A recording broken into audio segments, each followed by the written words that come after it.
हमारे हिंदुस्तान की गोदी मीडिया चैनल और जी न्यूज़ जो है उसने इनके मुतालिक गलत न्यूज़ चलाकर সম্প্রতি ভারত পাকিস্তান সংঘাতে উত্তপ্ত হয়ে উঠেছিল কাশ্মীর সীমান্ত। ৭ মে ভারত নিয়ন্ত্রিত কাশ্মীরের পুঞ্চে সীমান্ত পেরিয়ে আসা একটি গোলার আঘাতে প্রাণ হারান মাদ্রাসা শিক্ষক মোহাম্মদ ইকবাল। কিন্তু ঘটনাটা শুধু সেখানে শেষ হয়নি। মৃত্যুর পরও তাকে রেহাই দেওয়া হয়নি। শুরু হয় অপমান আর মিথ্যা অপবাদে ঘেরা এক নির্মম অধ্যায়। কাশ্মীরে নিহত এই শিক্ষককে ভারতের একাধিক গণমাধ্যম যেভাবে সন্ত্রাসী বলে চিহ্নিত করেছে তা শুধু একটি মিথ্যা সংবাদ নয়, বরং মৃতের মর্যাদাকে ধুলোয় নামিয়ে আনার হৃদয় বিদারক উদাহরণ। বিবিসির এক অনুসন্ধানী প্রতিবেদনে উঠে এসেছে, কোনো তথ্য প্রমাণ ছাড়াই শুধুমাত্র পোশাক, দাড়ি, টুপি আর নামের ভিত্তিতে কিভাবে এক নিরীহ শিক্ষকের পরিচয় বদলে দেওয়া হয়। জাতির চোখে যাকে বানানো হয় এক সন্ত্রাসী।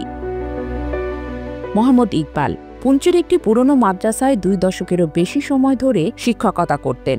শিক্ষার্থীদের ভালোবাসতেন, ধর্মচর্চায় ছিলেন নিবেদিত। ৭ মে সকালে প্রতিদিনের মতো মাদ্রাসায় যাচ্ছিলেন তিনি।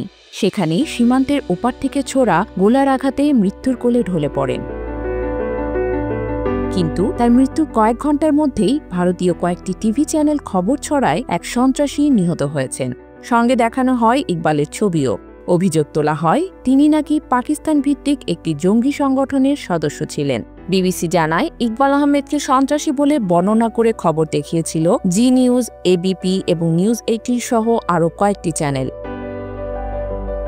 ইকবালের ভাই ফারুক আহমেদ বলছেন, আমার ভাই একজন শিক্ষক ছিল, একজন ধর্মভীরু মানুষ, কিন্তু শুধু টুপি আর দাড়ি দেখে তারা তাকে সন্ত্রাসী বলল। এটা কাঁটাধায় লবণের ছিটা। মৃত মানুষ তো আর নিজের হয়ে কিছু বলতে পারে না।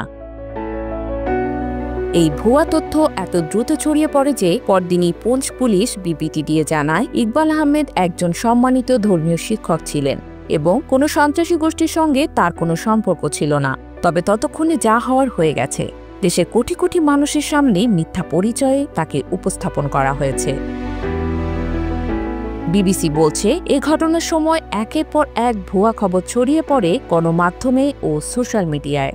ইকবাল আহমেদের পরিবার আজও শোক কাটিয়ে উঠতে পারেনি। তার 2 স্ত্রী ও 8 সন্তান।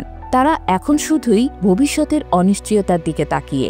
একজন মাদ্রাসা শিক্ষক যিনি শুধু শিক্ষাদান করতেন, ধর্মচর্চা করতেন, তার পরিচয় কিভাবে বদলে গেল মিডিয়ার কলমে।